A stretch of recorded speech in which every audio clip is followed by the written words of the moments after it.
दोस्तों, यूरोपीय लोग जो हैं वो छोड़ रहे हैं बाइक और कार और घूमने लगे हैं इन जापानी मशीनों पर। देखिए, जापान की जो टेक्नोलॉजी है इसके सामने तो पूरी दुनिया नतमस्तक पहले से ही थी। जापानी टेक्नोलॉजी की क्या ही बात करें, जहां दुनिया अभी चल रही है उससे 50 साल आगे जापान वाले चलते हैं, बात अगर मशीनों और मशीनी टेक्नोलॉजी की करी जाए तो। और दोस्तों, आज के इस वीडियो में हम आपको बताने वाले हैं जापान की ऐसी ट्रांसपोर्टेशन टेक्नोलॉजी जिसके पीछे रशिया हाथ धोकर पड़ा हुआ है। देखिए, रशिया के अंदर जितने भी बड़े कार और बाइक ब्रांड्स थे जो कि वेस्टर्न कंट्रीज के थे, वो जैसे ही जंग शुरू हुई उसके बाद उन्होंने अपना सारा बोरिया बिस्तरा लपेटा और अपने देश वापस चले गए। तो रशिया के अंदर तो सारी गाड़ियां दौड़ रही थी जो विदेशी कंपनियों ने बेची थी, तो इसके स्पेयर पार्ट्स अब कोई उन्हें नहीं दे रहा है। तो वहां के कस्टमर्स जो हैं रशिया के, वो बेहद उदास, नीरस और परेशान हो चले थे। लेकिन व्लादिमीर पुतिन को नजर आया अब जापान में जबरदस्त एक ऐसा अवसर जो कि रशिया को बना सकता है पहली ऐसी कंट्री जो कंप्लीटली ऑटोनोमस गाड़ियों के फील्ड में बहुत बड़ा डील कर सकते हैं। जी हाँ दोस्तों, रशिया पहला देश बन सकता है जापान की इस ट्रांसपोर्टेशन टेक्नोलॉजी को इंपोर्ट करने वाला। अब ऐसा क्या है जापान की इस ट्रांसपोर्ट टेक्नोलॉजी के अंदर, तो ध्यान से सुनिए, आप हैरान रह जाएंगे और खुद भी मानेंगे कि आने वाले वक्त में लोग बाइक छोड़ देंगे, कार विलुप्त हो जाएगी और इसी प्रकार की मशीनें सड़कों पर दौड़ेगी। ये है कैंगुरो मोबिलिटी रोबोट। देख रहे हैं इसे, ये एक रोबोट है और अपने मालिक को फॉलो कर रहा है।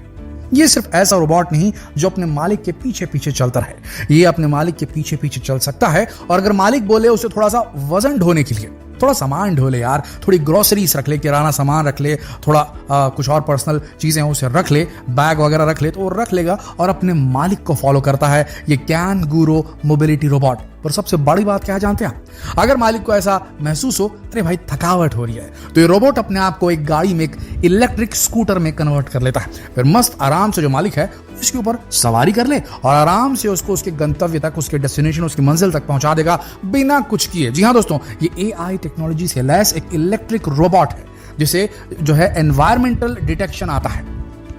ये इसके अंदर लोडेड जो मैप्स होते हैं उसको देखकर इसके अंदर जो पोजीशनिंग सिस्टम है उसका इस्तेमाल करके एनवायरमेंटल रिकॉग्निशन एक्टिवेट करता है। इन्हें अपने आसपास के वातावरण को देखकर समझ जाता है कि मैप के अनुसार ये कहां पर मौजूद है।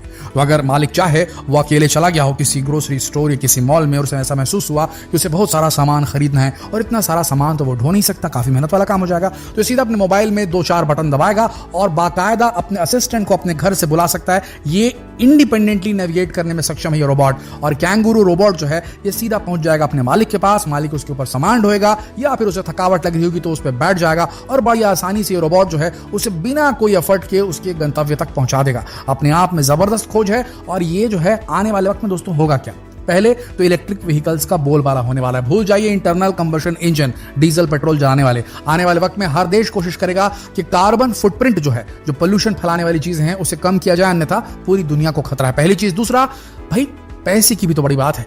तेल और डीजल ये सारी चीजें हैं, पेट्रोल वगैरह को लेकर के कितनी सारी जंग होती है, काफी महंगा है, काफी रेयर है। ऐसी स्थिति में बिजली का अगर इस्तेमाल करके किया जा सके और आने वाले वक्त में बिजली जो है और भी ज्यादा इफिशिएंटली इस्तेमाल कर पाएंगे इस प्रकार की मशीनें जो है, यानी कि कम बिजली में ज्यादा दूरी तय करने की कैपेबिलिटी डेवलप कर ली जाएगी वैज्ञानिकों के द्वारा, जो की जा रही है ऑलमोस्ट।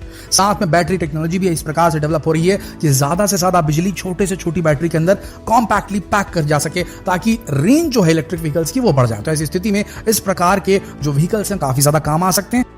अब आपको दिखाते हैं रियल डील चीज, यामाहा का मोटोरॉयड 2।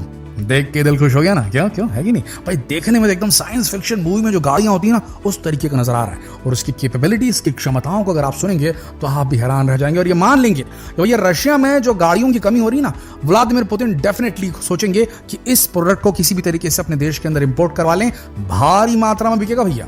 देखिए, ये जो गाड़ी दिख रही है इसमें आपको कहीं से हैंडल नहीं नजर आ रहा होगा। जानते हैं क्यों? क्योंकि ये सेल्फ बैलेंसिंग मशीनरी के साथ आता है। सेल्फ बैलेंसिंग सिस्टम इसके अंदर लगा है। इसका आगे का चक्का और पीछे का जो चक्का है ये दोनों इंडिपेंडेंटली अपनी पोजीशन चेंज कर सकते हैं, टिल्टिंग चेंज कर सकते हैं, झुकाव, अपना किसी प्रकार का जो मोशन है वो इंडिपेंडेंटली कर सकते हैं। और हैंडल इसलिए नहीं है कि जैसे ही आप इसके ऊपर बैठेंगे आपको बैलेंस करने की कोई जरूरत नहीं है। किसी भी कंडीशन में, चाहे रोड कितनी खराब हो, कितनी उबड़ खाबड़ हो, ये अपने आप को एडजस्ट कर लेता है। सबसे बड़ी चीज, इसके अंदर एआई फेशियल रिकॉग्निशन सिस्टम आता है जो अपने मालिक को पहचानेगा, उसकी प्रेफरेंसेस को याद रखेगा और एआई लर्निंग इसके अंदर डाल दी गई है, यानी कि वो जैसे जैसे ट्रैवल करेगा अपने मालिक के साथ, समय बिताएगा अपने मालिक के साथ, वैसे वैसे वो अपनी राइड को और बेहतर बनाता चला जाएगा।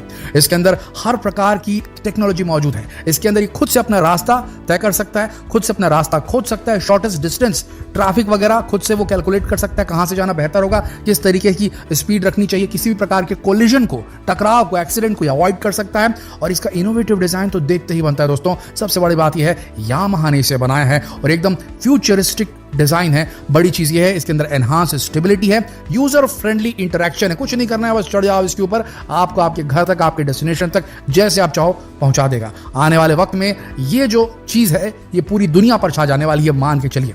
देखिए बड़ी बात क्या है इन AI पावर्ड व्हीकल्स के साथ में कि पहले तो ये इंटरनेट से कनेक्ट हो जाएंगे। बड़ी चीज ये है internet of thing integration, IoT integration भी कोई चीज होगी जिसमें इस प्रकार के व्हीकल्स जो होंगे वो एक दूसरे के साथ कम्युनिकेट कर सकेंगे। और कम्युनिकेट करने से होगा क्या, एक दूसरे के साथ कोलिजन 0% हो जाएगा। सबसे बड़ी बात, ट्रैफिक का रियल टाइम जो है डेटा हर गाड़ी के पास में होगा और उससे परफेक्टली पता रहेगा कि उसे जहां पहुंचना है वहां जाने के लिए सबसे शॉर्टेस्ट रास्ता कौन सा होगा। बिना उस लोकेशन में पहुंचे ही गाड़ी को पता होगा कि 1 किलोमीटर बाद कहां जाम लगा है और उसके लिए किस तरफ टर्न लेना है। तो ट्रैफिक मैनेजमेंट जबरदस्त हो जाएगा। पार्किंग लॉट का चुनाव खुद गाड़ी आपके डेस्टिनेशन निकलने से पहले ही कर लेगी कि कौन से पार्किंग लॉट में आपको जाकर गाड़ी खड़ी करनी चाहिए, गाड़ी खड़ी करने की कौन सी जगह है, वगैरह वगैरह वगैरह। तो ये सारी चीजें इंटरनेट ऑफ थिंग के इंटीग्रेशन से और भी ज्यादा बेहतरीन हो जाने वाली है। और दोस्तों यही तो है फ्यूचरिस्टिक वर्ल्ड, जहां पर जापान की टेक्नोलॉजी पूरी दुनिया को ले जा सकती है। बात करें अगर ट्रांसपोर्टेशन टेक्नोलॉजी की तो देखिए दोस्तों, जब टेक्नोलॉजी बढ़ती है तो फायदा पूरी तरफ पहुंचता है। जैसे बात करें मोबिलिटी इंपेयरमेंट्स वाले पेशेंट्स के लिए जिन्हें लकवा मार गया है या जिन्हें किसी प्रकार के एक्सीडेंट में अपने चलने फिरने की जो कैपेबिलिटी जिनकी खत्म हो गई है, उनके लिए भी व्हील मॉडल CI नाम की एक मशीन आई है, AI मशीन। जापान की व्हील नामक कंपनी ने इसे डेवलप किया है। ये जापानीज कंपनी है और जापानीज साइंटिस्ट ने इसके ऊपर बहुत बेहतरीन तरीके से काम किया है। इसे समझ लीजिए एक प्रकार की ये व्हील चेयर है, but electric powered wheel chair है जिसमें हर प्रकार का AI डला है। ये गंतव्य तक किसी भी बुजुर्ग हो, चाहे एक्सीडेंट वाला शख्स हो, पेशेंट हो, उसे आराम से मूव करा सकती है। उसे हर तरीके के जो सिचुएशन में उसे मूव कराकर जहां भी वो जाना चाहे वहां भेज सकती है। तो पर्सनल मोबिलिटी में व्हील मॉडल CI इस प्रकार की मशीनें भी काफी ज्यादा आने वाली हैं फ्यूचर में। इस मशीन की अगर बात की जाए तो ये काफी जबरदस्त है अपंग लोगों के लिए, स्पेशली एबल्ड लोगों के लिए, बोथ इंडोर आउटडोर यूज के लिए जबरदस्त है। तो दोस्तों आने वाले समय में हम किस तरीके से मूव करेंगे, हमारी ट्रांसपोर्ट टेक्नोलॉजी कैसी होगी, ये सब कुछ बदल जाने वाला है।